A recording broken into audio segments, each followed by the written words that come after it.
হনুমান অবশেষে গন্ধমাদন পর্বত লইয়া লঙ্কায় আসিয়া উপস্থিত হইলেন। তদীয় পর্বত ঔষধের ঘ্রাণে মৃতও সঞ্জীবিত হইয়া ওঠে, এই জন্যই ইহার নামকরণ গন্ধমাদন। বৈদ্য সুসেন পর্বত হইতে ঔষধ সন্ধান করিয়া লইলেন। তাহা আনয়নপূর্বক ধন্বন্তরীকে স্মরণ করত লক্ষণের নাসিকার সমীপস্থ ধারণ করিলেন। ধীরে ধীরে ঔষধের কার্য হইতে লাগিল সর্বদেহে। অতঃপর লক্ষণের দেহে অনুভূতি সঞ্চারিত হইল। ঔষধের ঘ্রাণে সঞ্জীবিত হইয়া তিনি চক্ষু উন্মীলনপূর্বক শ্রীরামচন্দ্রকে দেখিতে লাগিলেন। শ্রীরামচন্দ্রই যেন প্রাণবন্ত হইয়া উঠিলেন। সকলে হনুমানকে ধন্য ধন্য করিতে লাগিলেন। জাম্ববান বলিলেন, কার্যসিদ্ধি হইয়াছে, সুতরাং গন্ধমাদন পর্বতকে তাহার স্বস্থানে রাখিয়া আইসো। চতুর্দিকে রাম জয় ধ্বনি হইতে লাগিল। তাহা শ্রবণে রাবণ অত্যন্ত ভাঙিয়া পড়িয়াছেন। তাহার আর সেই মনোবলের অবশেষও নাই। তাহার উপলব্ধ হইল যে শঙ্কর ও পার্বতী বুঝি সত্য সত্যই তাহাকে পরিত্যাগ করিয়াছেন।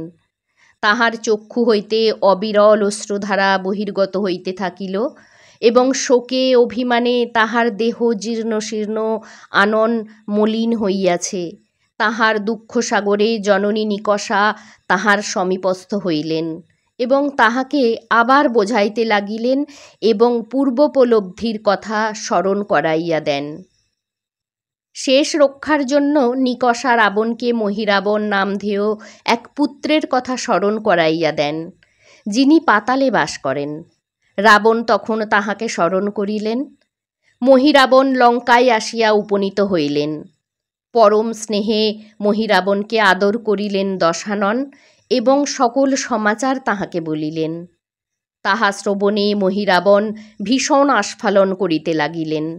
কিভাবে রাম লক্ষ্মণকে বধ করা যায় তাহার ষড়যন্ত্র করিতে লাগিলেন।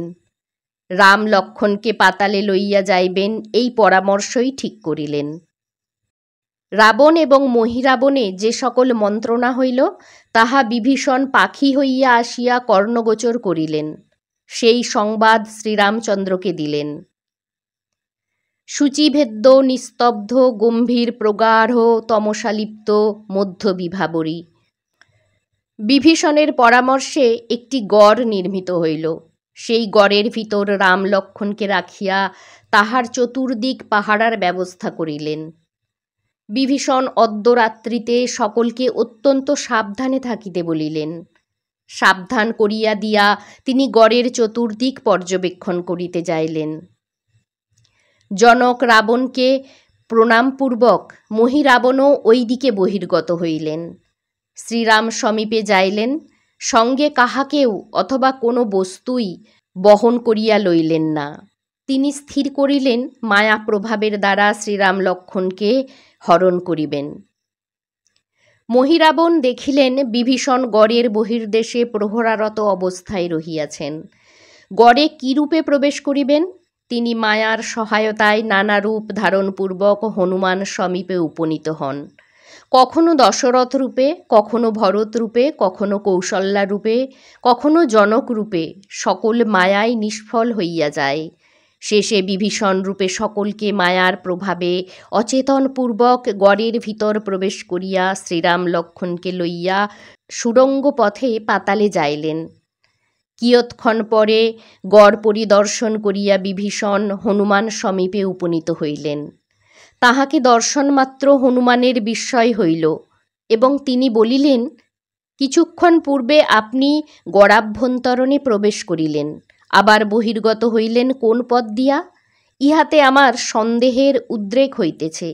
আপনি কি রূপে এখানে আসিয়াছেন? বিভীষণ বলিলেন, তিনি স্বরূপেই এখানে আসিয়াছেন, কপট রূপে নহে। হনুমানের বাক্যে তাহার ক্রোধের উদ্রেক হইল এবং বলিলেন, এত যে বুদ্ধি দিয়া রাক্ষস বধে সহায়তা করিলেন, তাহাতে কি তাহার আন্তরিকতার প্রমাণ পাওয়া যায় না? বিভীষণের ওই বাক্য শ্রবণে হনুমানের লজ্জার উদ্রেক হইল এবং পরমুহূর্তে তাহারা রাম লক্ষ্মণ সন্ধানে অনুসন্ধিৎসু হইয়া গড়ের ভিতরে প্রবেশ করিলেন। গড়ের ভিতর প্রবেশ করিয়া দেখিলেন রাম লক্ষ্মণ নাই। ইহাতে তাহাদের প্রাণ পর্যন্ত ফুৎকারবৎ উড়িয়া যাইল।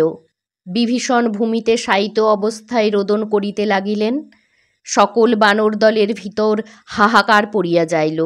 সুগ্রীব, হনুমান, অঙ্গদ, নীল কাঁদিয়া কাঁদিয়া আকুল হইয়া উঠিলেন। জাম্ববান তাহাদিগকে কান্না ক্ষান্তপূর্বক উপায় উদ্ভাবনের চিন্তা করিতে বলিলেন। তিনি নিরীক্ষণ করিয়া দেখিলেন গড়ের ভিতর সুড়ঙ্গ আছে। তিনি হনুমানকে রাম লক্ষ্মণের সন্ধান লইতে বলিলেন এবং সুগ্রীব সেই প্রস্তাব সমর্থন করিলেন। হনুমান সুড়ঙ্গপথে রাম লক্ষ্মণের অনুসন্ধানার্থে পাতালে প্রবেশ করিলেন। ছদ্মবেশে সমস্ত পুরী অনুসন্ধান করিয়া বেড়াইলেন। অবশেষে অনেক অনুসন্ধানের পরে মহিরাবণের পুরীতে আসিয়া উপস্থিত হইলেন এবং একটি সরোবরের তীরে একটি বৃক্ষমূলে অবস্থান করিতে লাগিলেন। একটি বৃদ্ধা মর্কটরূপী হনুমানকে প্রত্যক্ষ করিলেন। বৃদ্ধা মনে মনে বলিতেছেন, মহিরাবণ মহামায়াকে পূজার্ঘ্য প্রদানপূর্বক অমরত্ব বর প্রার্থনা করিলে দেবী মহামায়া তাহা মহিরাবণকে বর প্রদান করেন নাই, কিন্তু তাহাকে নর বানর ব্যতীত কাহারও হস্তে মৃত্যু হইবে না এই বর দিলেন। অহংকারে তিনি নরবানরের কথা স্মরণে রাখেন নাই। মহিরাজা 2টি কিশোর ধরিয়া আনিয়াছেন। এইবার তাহার মৃত্যু অবধারিত।